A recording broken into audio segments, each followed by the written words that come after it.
d'accord. Et il dit qu'il est le seul qui a pointé de doigt Kagame. Qui pouvait pointer Kagame?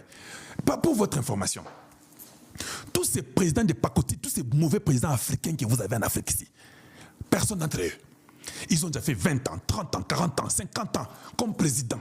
Tshisekedi qui vient dans moins même de 3 ans, le gars commence à parler. Mais tu ne sais pas que c'était un risque. Non, laissez Tshisekedi Gazaka, président du Congo, Botika. S'il vous plaît, abonnez-vous chez Kalonji Pitapote. Botika Tshisekedi, Botika Ye. Quel est cet homme dans une maladresse totale? Tu es au pouvoir que 3 ans et demi, tu vas parler contre celui qui a corrompu tout le monde? Quand Tshisekedi parle, les États-Unis est contre Tshisekedi. C'est Biden. Voilà pourquoi j'étais contre les États-Unis. Avec Anthony Blinken, Bako Sabinoté, j'étais contre eux. Un homme dans le désespoir n'a pas de choix que de s'accrocher même à une feuille dans l'eau. J'ai vu que les États-Unis étaient contre nous. Si je soutiens les États-Unis, et puis c'est moi qui pouvais soutenir les États-Unis parce que moi j'étais américain, non? Je peux dire que non, vous savez, non. Na longola na drapeau na boaka. Bino ba témoin. Na longola yango. Si quelqu'un vient me dire mona, o kalonji longola drapeau américain, ce qui muto yebisinga sous le borwana. Yo nanga na kolongola na kalonji TV. Botika drapeau ya baninga o evanda wa. Botika evanda. Jusqu'à la preuve du contraire, je dois ajouter ça. Parce que moi, c'est le Congo ou rien. Jusqu'à la preuve du contraire. Et puis, tel que je suis là, moi là, c'est le Congo ou rien. Tu peux tout dire, tu peux monter, tu peux descendre. Il n'y a pas aussi un si beau pays. Un pays où coule le lait et le miel. Un pays qui fait la fierté du monde. Un pays qui a sauvé le monde dans toutes ces conditions catastrophiques. Quand il s'agit de la guerre mondiale, c'est le Congo qui a mis fin à la guerre mondiale. Tu peux monter et descendre. Quand il a été question de l'industrialisation du monde avec l'automobile, le Congo a donné le caoutchouc pour que les gens aient des véhicules qui se déplacent. Ata avion, on déplace avion nengeni osana caoutchouc, ba pine avion eko kita nengeni. Ça dit que pour avion kita, il faut osana ba pine. Le Congo a été le meilleur participant de la technologie de l'industrialisation du monde. Ça n'a pas fini. Tu parles aujourd'hui, oh Google et AI, tout vient de chez nous. Je dis bien, tout vient du Congo démocratique. Ce pays que j'ai ici dans mes mains comme symbole. Oh non, vous savez, les téléphones, technologie, ça vient de chez nous. Nous, on ne peut pas rêver. Nous devons nous mettre debout. Nous devons travailler pour amener le Congo à ce même niveau de ce que les gens ont pu bénéficier de nous. Quand tu es collabo, on ne va pas t'accepter. On ne va pas t'accepter non plus.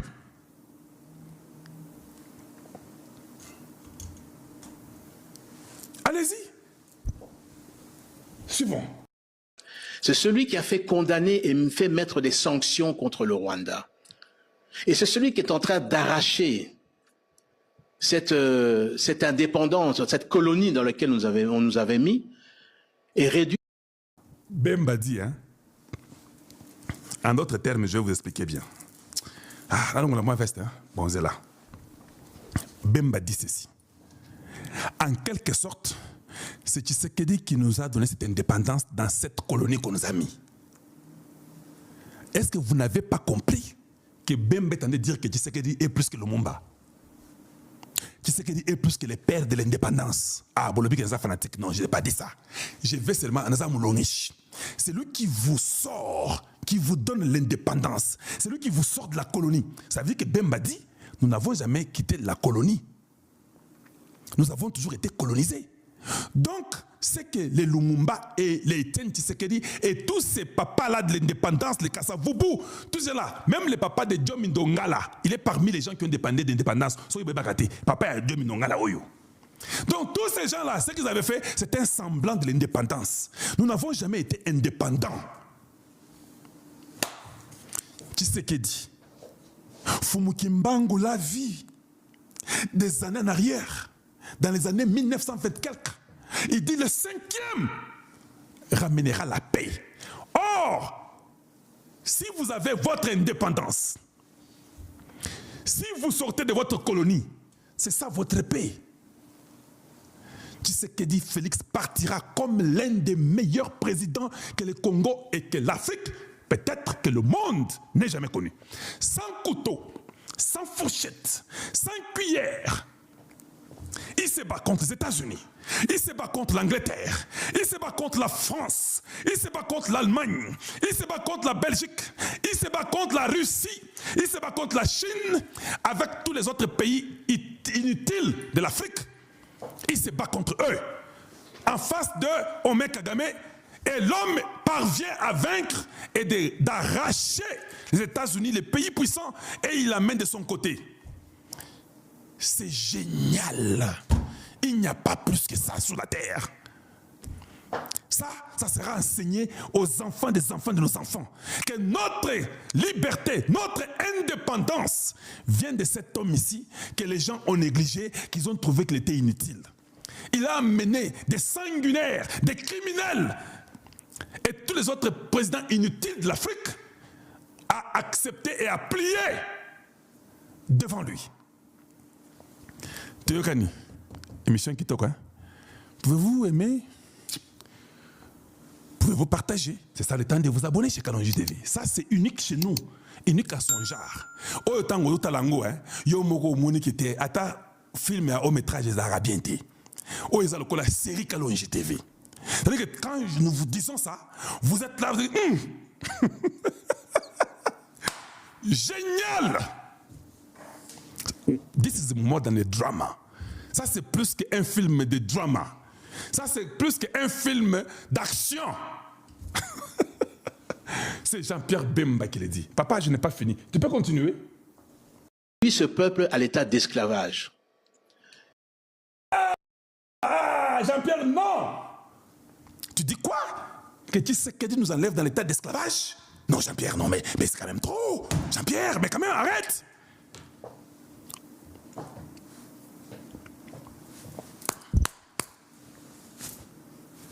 Tintessou? Je peux continuer ou bien que j'arrête? C'est ça les moments de tapoter pour moi. Je ne vois même pas les roses. Vous êtes captivés et vous ne savez pas quoi faire. C'est ça les moments de me donner les fleurs maintenant. Ah voilà, vous devez me donner les fleurs. Hein? Les fleurs, les fleurs, les fleurs, les fleurs, les roses, les roses, les roses. Et puis partagez, aimez la vidéo. Merci aux Azalendo International, Noble, tout ça je vous vois. Merci pour le rose et j'apprécie beaucoup. Jean-Pierre commence à nous dépasser un peu là. J'ai compris pourquoi les Banyamulenge et les ennemis de la République et les transplantés et les étrangers qui sont en désordre, qui ne sont pas en ordre, ont commencé à l'attaquer. Oui! Eh boye, eh bon Jean-Pierre, eh boye. Non, non. Il a seulement fait un témoignage. Botika mwana papa Bemba Saolo na pamba vandanaye. Avant d'anayer, on demande à Mizou de rendre des bloqués nilotiques. Qu'est-ce qui ne va pas? Qu'est-ce que nilotique raconte là? Donc il y a quelqu'un là-bas nilotique qui est en train de blaguer avec nous. Je crois que Mizou je peux nous aider à mettre fin à cette histoire-là. On continue. Cette colonie dans laquelle on nous avait mis et réduit ce peuple à l'état d'esclavage. Les générations futures reconnaîtront son passage à la tête de ce pays. Pourquoi Hippolyte Kadambé n'a jamais cherché à condamner le Rwanda?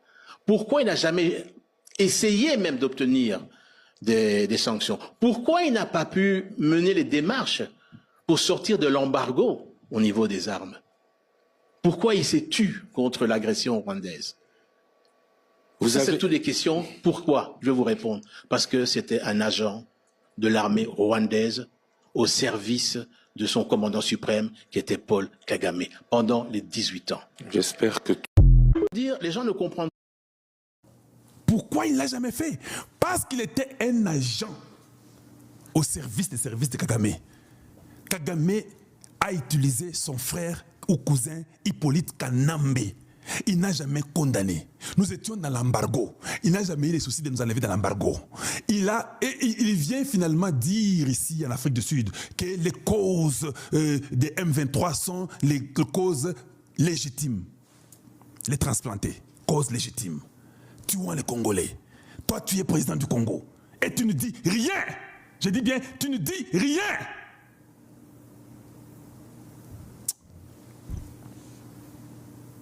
Papa, laissez-nous.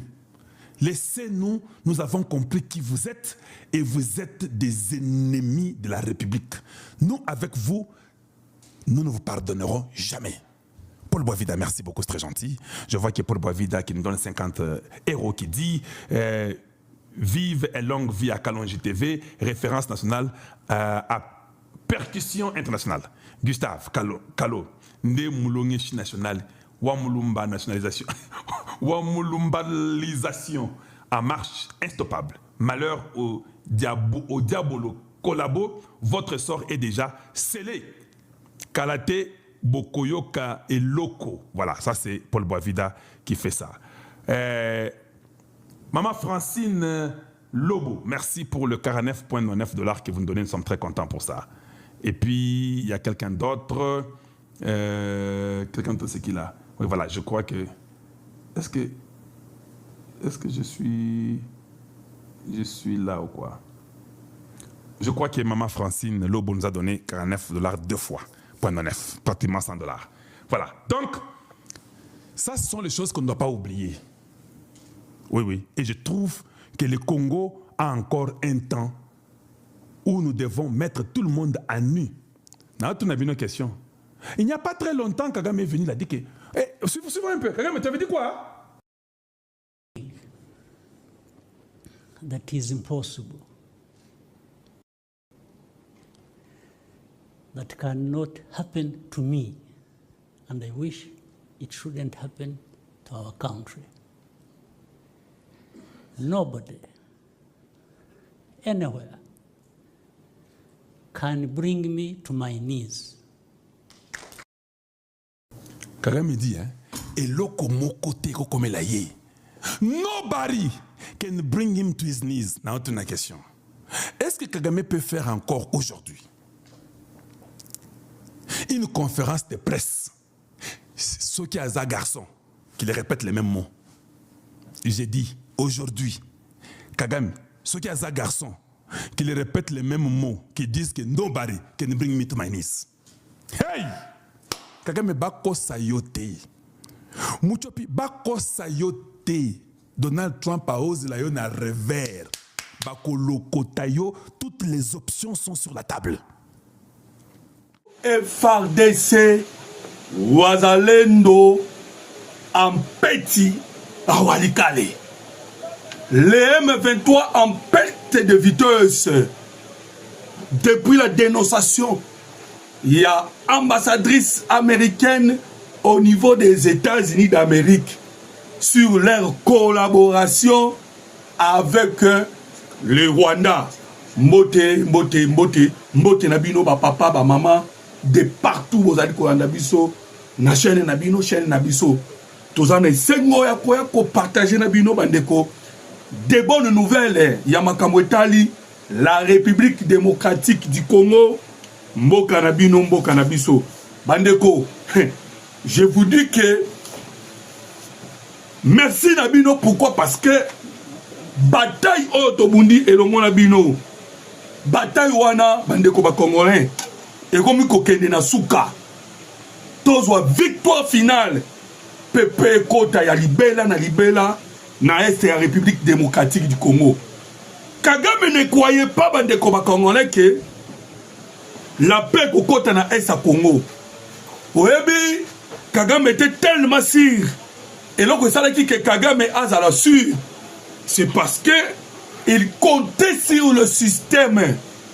Oh, ils allaient placer. Oh, Tobelaka, ba institution Yamonde Mobimba. Kagame comptait sur cela. Mais tout d'un coup, Nangola Nzambe, Donald Trump a Yebandeko, il marche au Tolobakana français à contre-courant. Trump a commencé na compte courant à bouleverser ma calcul ya mokili mobimba. Voilà pourquoi vous constatez que Kagame maintenant en limité comme la ye. Il suffit simplement de comme congolais boyo kabomona o ezolekana en ce moment na Est République démocratique du Congo. Je vous dis que la guerre oyo kosila na mikolo ya botangi. Je vous l'ai dit. Ah, tu commis vraiment qu'on tracer vers la fin. Le victoire en victoire. Il y a pas FRDC. Voilà pourquoi bah M23 bah commis Mukanda. Pour na kolobake, il y a une force oye bah mo bah yebi force yangote. Vous savez pourquoi? Parce que les Américains ont coincé tellement Paul Kagame. Diplomatiquement, financièrement. Ah, tozali koloba, ba américain sikoyo, ba komi ko betaye au travers de renseignements. Voilà, to komi sur un niveau de technologie avancée. Technologie avancée au tozali na yango ba okokate. Voilà pourquoi hier, il y a eu bombardement en petit. Kagame abundi bitumba, bande ko ba congolais boyo kanga imalamu. Kagame abanda ki bitumba akota ki na Sud Kivu. Na Sud Kivu, anga ki objectif ezaki Katanga.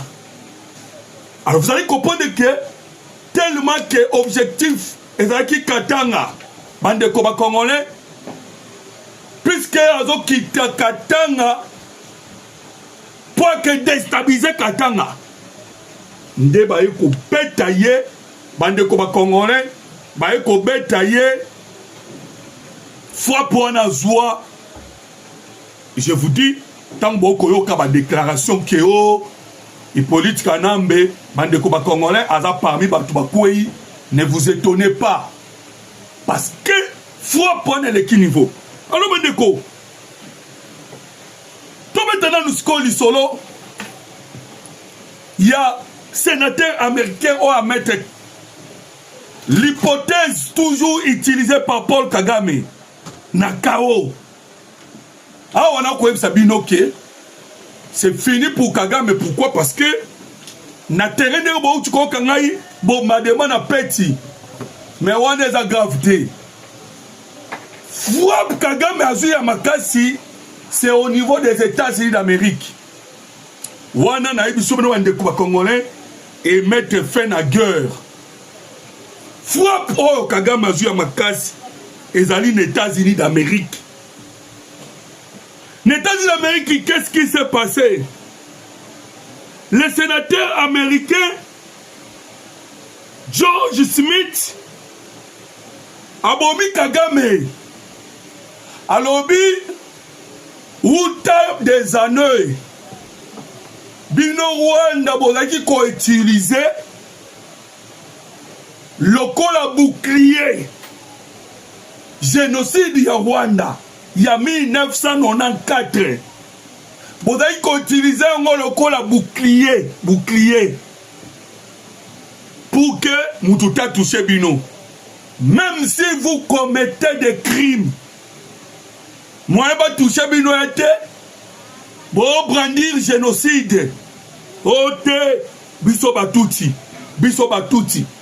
bandeko Kagame a salé pendant 30 ans. Je vous dis, ces députés, ces sénateurs américains a tchèque Kagame na KO a vidé ma contre bengi na substance.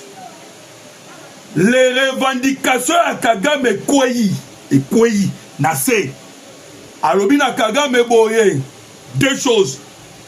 Yo ozaki koganga FDLR mais FDLR oganga ka FDLR wana eza na zone sous contrôle ya yo Kagame. FDLR na zone sous contrôle, alors yo koganga sous FDLR ndeni.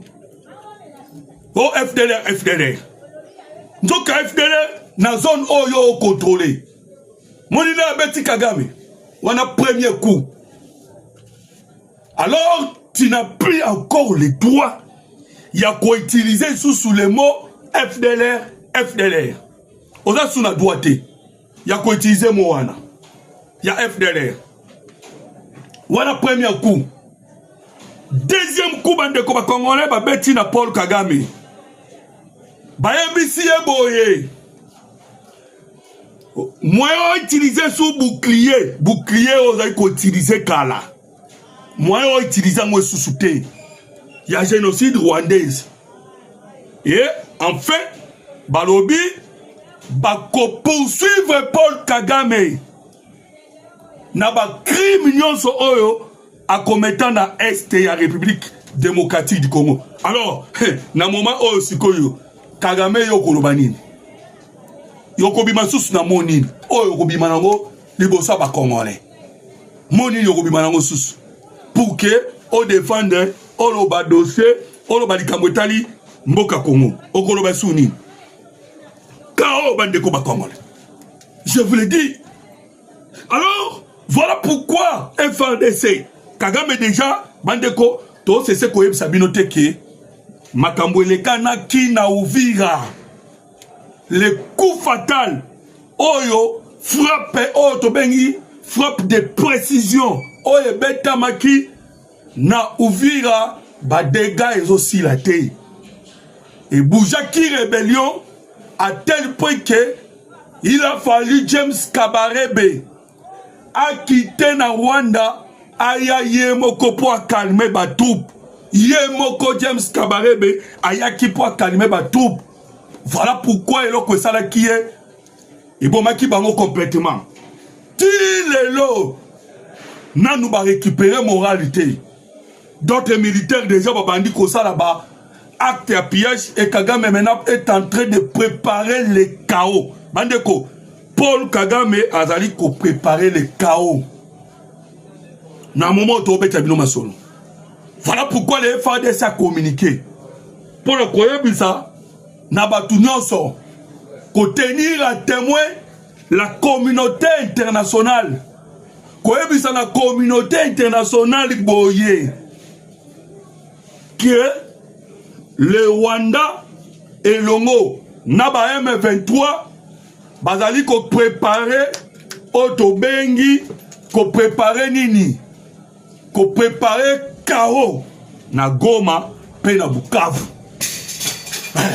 Wana maloba ya FARDC tellement que ba commis en perte de vitesse, tellement qu'ils savent que personne combattre mérité bande ko ba Congolais. Vous savez que ba IM23 ba kuti ko kima wana Gisenyi. Quartier général na moment où commis na Gisenyi. Quartier général est commis na Gisenyi. Vous savez pourquoi quartier général est commis na Gisenyi? C'est parce que oh nous sommes communs na Est de la République démocratique du Congo avec la technologie avancée. On te commis qu'on travaille nango et l'ongo na bayi États-Unis d'Amérique bande ko ba Congolais technologie avancée wana. Autrement travailler avec les Américains. Moutaobata maza souté. Les M23 c'est ça en sécurité. Bah il bien attaqué que bako bata mawapi. Parce que au risque place no so bako bata ma bako beta bango. Au risque. Voilà pourquoi la milite oyo bazo banga na ndenga ko sakanate. Bande ko bo aimer émission. Partout vous allez bo aimer émission. Bo tapoter l'écran, bande ko TikTok. Beau tapoter, beau tapoter, beau aimer, beau partager. Malgré tout ça, la émission, brusquement, il y a eu problème technique. Mais tellement, on doit vous dire ce qui se passe en République démocratique du Congo.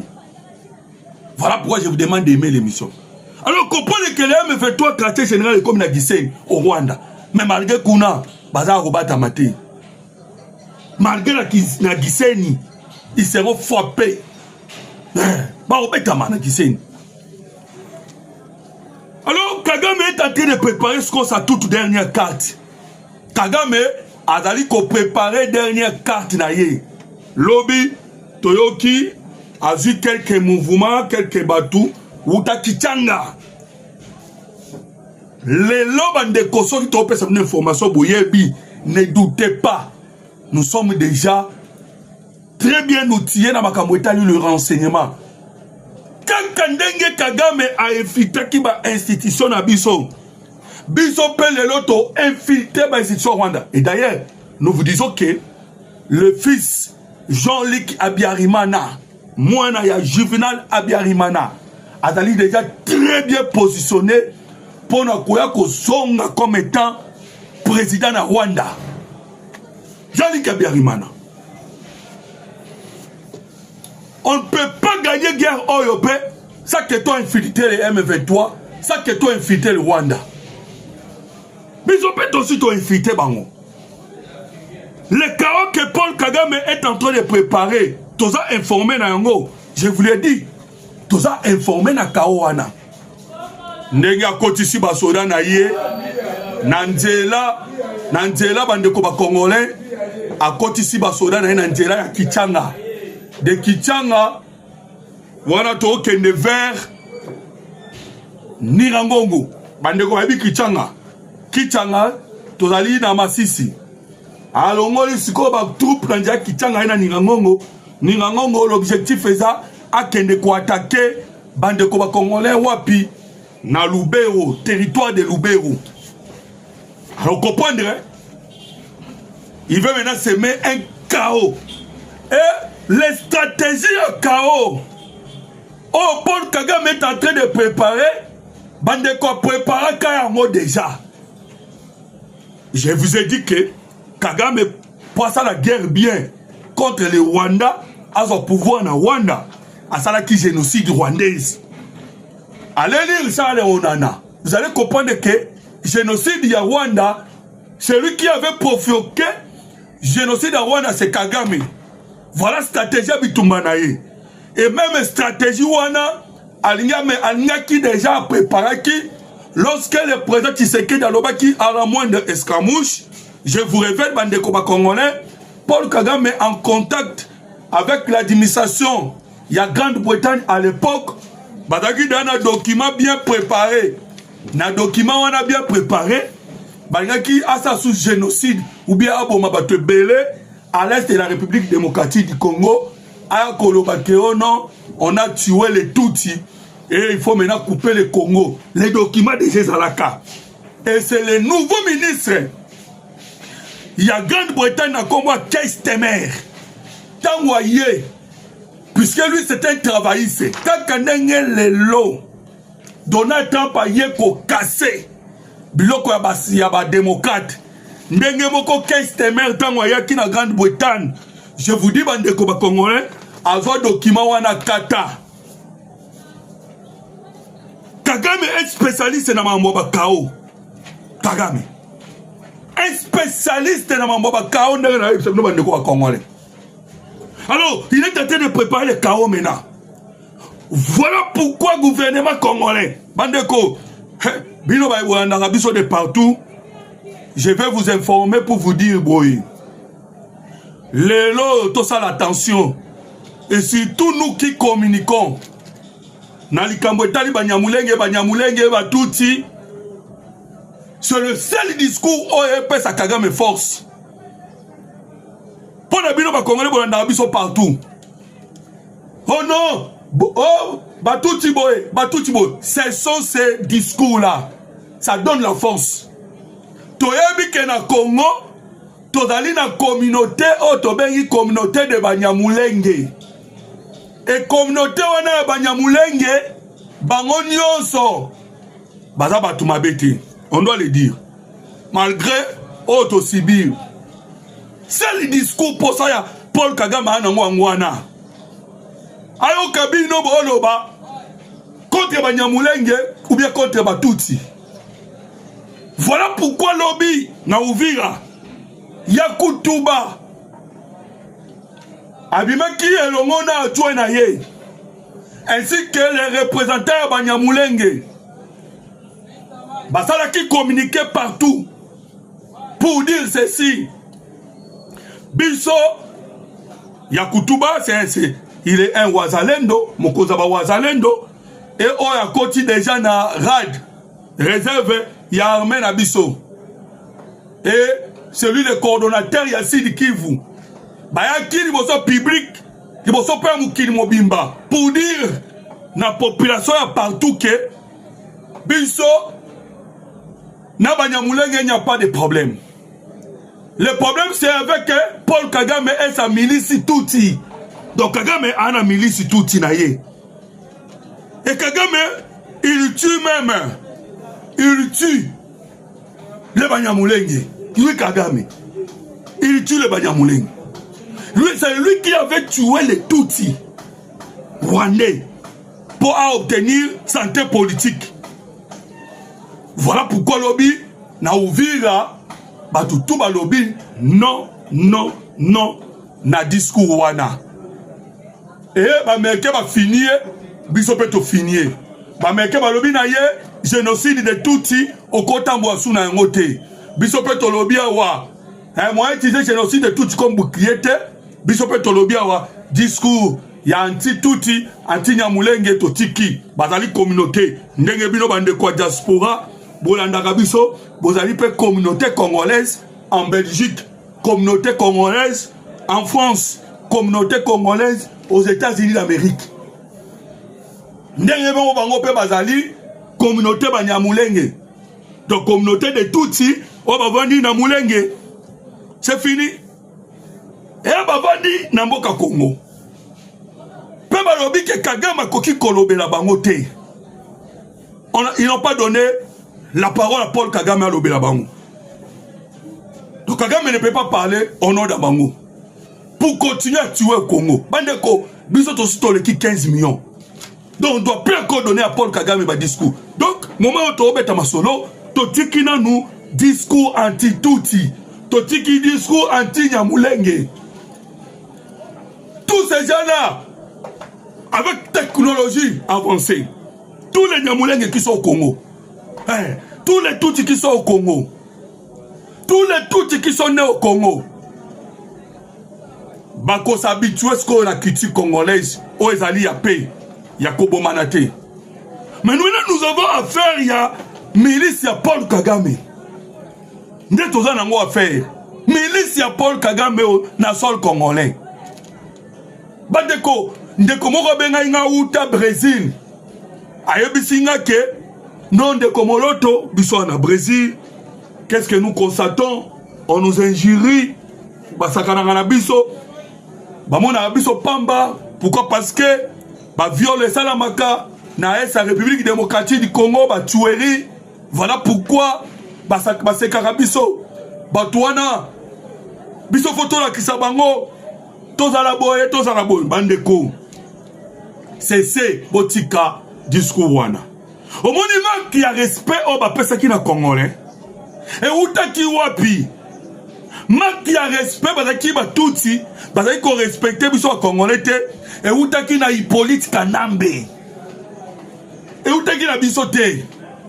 Je vous dis, au moni classement non. Toma ta na ba classement tout.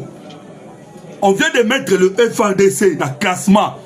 FARDC a commis 8e en Afrique. Après Angola. 8e. Au moins du classement, dans le niveau de l'armée. Tokozonge la dignité Nabiso. Si c'est Hippolyte Kanambe, c'est l'infiltration rwandaise. Na kati yaba institution Nabiso. Oh, bazaki ko, si Sabiso makasi automatiquement. Hein? On a qu'on répond à la diaspora, orgueil n'a besoin d'être tous fort. Ils savent que nous sommes forts. Voilà pourquoi ils ont installé les bisous, guerre, parce que ils sont forts. Alors, c'est inutile. Il y a comme ça le discours à haine, parce qu'on ne peut pas les ressembler. Tout ça, le discours à haine, il y a qu'on finit à péter, parce que tu ressembles à côté. Nous sommes un peuple pacifique. Alors, les Congolais, et ça qui est le moment très important. Autre qui tombe dans la bino masolo, bandeko pour boyer bapeke les stratégies à Paul Kagame dans le moment où ils allaient à KO. Pourquoi? Parce que sur le terrain à Okokate, bitumbaza le colo à Okokate, yangwana a la stratégie à KO et cette stratégie à KO est qu'on les cache sous dans la République démocratique du Congo. awa tozali kobeta c'était pour mettre fin à la guerre oyo et bandaki il y a de cela plus de 30 ans au monde américain déjà ba positionné ba auto kobenga ba Blackwater positionné Kotoyo Africom positionné bisope tozi tobimisi ba Panther naba Ibo bien positionné pour mettre fin à la guerre d'agression aux alliés Nakatia Estea République démocratique du Congo. Alors bande de congolais c'était ezali eloko moko ezali très important et tokobeta skolo masolo ya dialogue o bozali koyoka dialogue o ekokota dialogue wana bande ko congolais basango a SSC 5 ba ozala te surtout selon les révélations o euti ko bimana niveau États-Unis d'Amérique SSC 5 ozala te na dialogue wana parce que Rwanda yemo ko ndimi ko collaborer et va collaborer avec le Rwanda pour tuer au Congo. Parce que cette collaboration na bango, ndebo misaki 10 000 non? Nagoma. 10 000 personnes va koufi. Et malgré les 10 000, vous voulez venir vous asseoir à la table de négociation. Je vous dis, bande congolais, et que dialogue et qu'on compte à 100 bango. Pas au compte à te. Et c'est encore au compte à te. Hein? Et dialogue wane kozala ni na Luanda, ni na Lomé, ni na Doha, ni na Washington et kozala ici à Kinshasa et entre les Congolais. Dialogue et kokota et on a le but de changer la constitution. Pour que ton constitution soit congolais, constitution au thé, au ya Rwanda thé, au basala basinya na mundu ki na mesa thé, constitution. Tokosala cette fois-ci et que la constitution ya ba imboka congolais nde tokokote la yango dialogue bandeko bino moko bomoni ke ipolitika nambe atenda tika mboka oyo même pas université moko tonga université ta moté mais le président c'est qu'il y a comme la 5e universitaire vous imaginez tant ba tonga université te ba tonga école l'objectif est d'année aboutir ba congolais aboutir pour que les Congolais va réfléchir. Alors les Congolais va réfléchir, bango kuna ba piyaka. Mais cette fois-ci mon ambo kaza déjà na place, na pouvoir. Tous les ennemis les babeka ba invité nyonso, ba ke de ko rejoindre na Goma, ba Daniel Safu, oyo mususu wana mwana mwasi wana TikTokers, Denise Dizishoy, yé pas que ko rejoindre ba Frank Djongo, tout, bango tout, ba okendaka kuna ko kende ko rejoindre les M23. Voilà pourquoi ba kende ko rejoindre comme ils veulent. Parce que ce sont des Congolais à mauvaise qualité. Les Congolais à mauvaise qualité, ils peuvent aller rejoindre comme Bamoni. Mais nous là, les Congolais, on continue qu'on travaille pour la République démocratique du Congo. Alors, les Congolais, c'était avec plaisir.